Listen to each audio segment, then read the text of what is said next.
Welcome back, everyone, for another deep dive. We've got two Spanish cases to explore today. Both of them are pretty intense, and you guys sent them in, so you know they're going to be good. It's interesting, right? You got a serial killer case and then this really bizarre disappearance. I think the details are going to really grab you. Definitely. So first we have the Mataró crimes. This was 2012. Ana Maria Aguilar, she went by Yaya Anita, kind of like Grandma Anita anyway.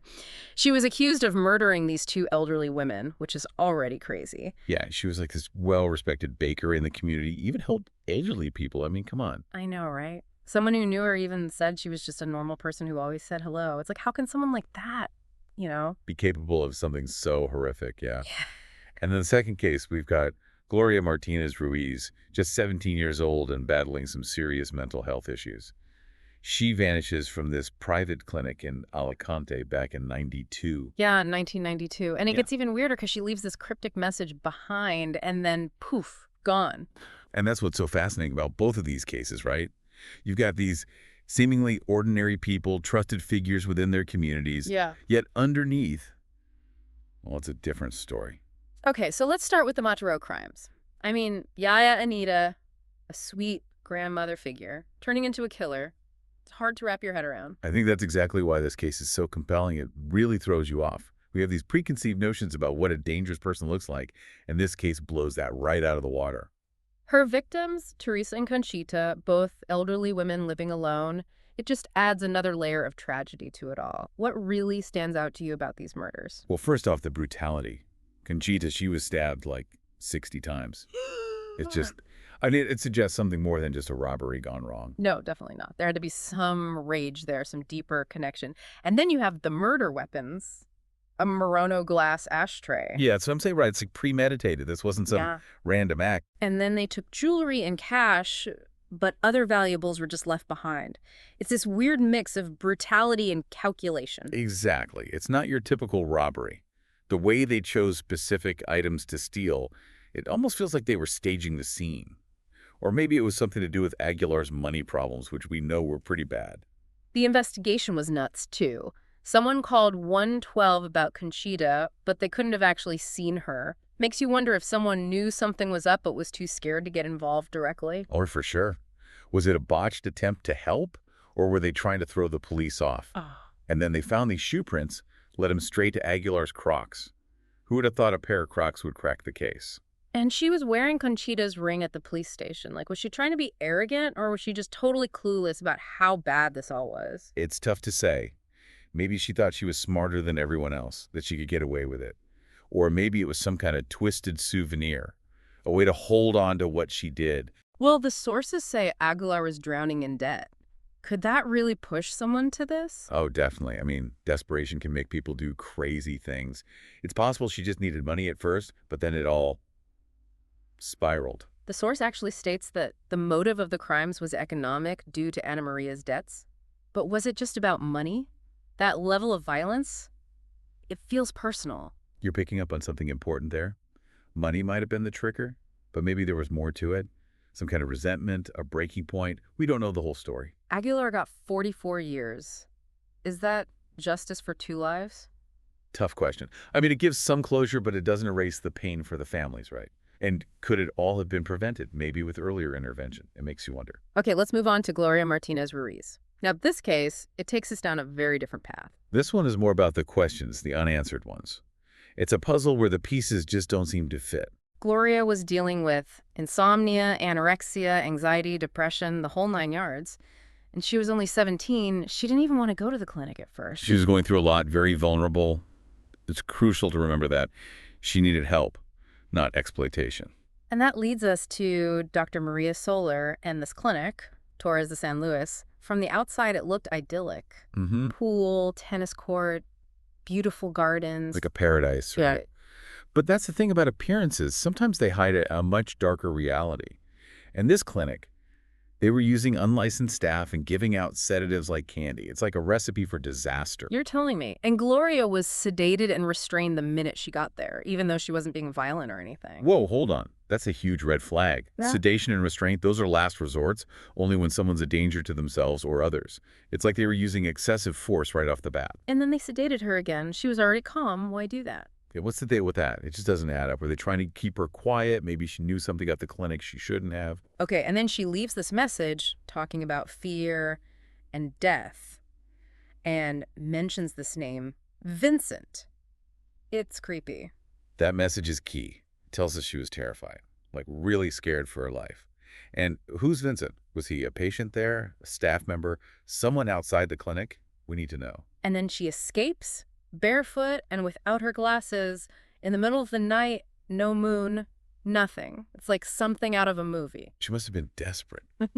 That takes guts. Maybe she saw something, knew something that made her run, like she had to get out right then and there. But then she's just gone. They searched the grounds, the surrounding areas, nothing. It doesn't make sense. I know, it's the lack of evidence that gets me. You'd think they'd find something, anything, to point them in the right direction. But it's like she vanished into thin air, and that just feeds all the theories, you know? The clinic staff weren't much help either. Their stories were all over the place. It's hard to trust anything they said. Right. Makes you think they were hiding something. Maybe protecting themselves or someone else. Something just feels off about the whole thing. And remember, this was all happening right when the Alcácer case was blowing up, those 3 girls who were murdered. Yeah, so tragic. All the media attention went to that case. Gloria's disappearance just got lost in the shuffle. It's awful. Her story deserved attention, too. It's like some cases get all the headlines and others just fade away. So what are we left with? Was it negligence? Foul play? Something even worse? We just don't know. Yeah. And that's the hardest part. No answers. Just all these possibilities, each one more disturbing than the last. So is Gloria's disappearance a tragic accident? A result of the clinic's shady practices? Or did someone hurt her? Did they traffic her? All we can do is look at the theories and try to make sense of it. Some people think she overdosed on all those sedatives they were giving her. Yeah, but that doesn't explain the message or the fact that they couldn't find her body. Exactly. And then there's the theory that the clinic staff were involved somehow. Yeah. That they made her disappear, maybe sold her to someone. That's terrifying. But it would fit with everything else we know about the clinic. They were already doing all kinds of illegal stuff. And then you've got those people who say they saw her at a gas station or a campsite. It's not much, but it gives you hope that maybe she's alive, you know? Yeah, that's the thing with these cases. You got to hold on to that little bit of hope. Maybe she got away. Maybe she's out there somewhere trying to rebuild her life. The clinic and the doctor got fined in 2000, but they never found Gloria. It's like, even when there's some kind of justice, it still feels incomplete. Yeah, it doesn't bring her back. And it doesn't give us the answers we're looking for. It's just a reminder that sometimes the truth stays buried. These 2 cases, the Mataró crimes and Gloria's disappearance, they both show us the dark side of things. How even in ordinary places, evil can be hiding in plain sight. They force us to look closer, to ask questions, to think about those who are vulnerable and make sure they're protected. It's weird, right? You've got one case where we know who did it, the Mataró crimes, and there's that feeling of closure, like justice was served. But then you've got Gloria's case. Yeah. It's just so unsettling. We're left with all these loose ends. I know what you mean. With Gloria, there's no resolution, no answers. And that can be really hard to deal with, especially when you're trying to make sense of something so awful. It's like a puzzle where some of the pieces are just missing. You keep going back to it, trying to figure it out, but you never quite get there. And that clinic. It's like they were practically begging for something bad to happen. Unlicensed staff, sedatives everywhere. Yeah. It just creates this atmosphere of, well, suspicion. Yeah, like you can't help but wonder how much of what they said was even true. Were they covering up for themselves? Or were they involved in something even worse than we already know? It's hard to give them the benefit of the doubt when they're contradicting each other and trying to downplay how distressed Gloria was. It just seems like a classic cover-up, especially with all the legal trouble they could have gotten into.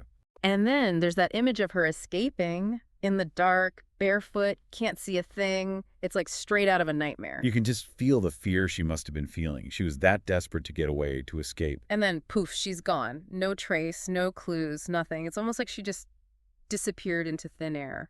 That's the part that keeps me up at night. The complete lack of evidence, it makes it almost impossible to figure out what really happened after she left that clinic. All we can do is speculate, you know. And then you hear about those possible sightings at the gas station, the campsite. It might not be much, but it gives you a little bit of hope. It's that little sliver of hope that keeps the case alive, right? Maybe, just maybe, she managed to get away and start a new life somewhere. It's a reminder that even in the darkest cases, there's always that possibility, no matter how small. And that's something to hold on to, for sure. We've covered a lot today. The Mataró crimes, Gloria's disappearance. Both cases so different, but they both show us how appearances can be deceiving, how evil can hide in plain sight. It's a wake-up call, Yeah. to be more aware, to question what we see and hear, to look out for each other, especially those who are vulnerable. We've got to be their voices. We've got to keep asking questions, keep searching for the truth, even when it seems impossible. Exactly. It's about never giving up hope and never letting these stories be forgotten. And that's what these deep dives are all about. Bringing these cases to light, exploring the details, the theories, the what-ifs. It's about keeping the conversation going. So thank you for joining us on this journey, and keep those questions coming. Until next time, stay curious, stay informed, and most importantly, stay safe.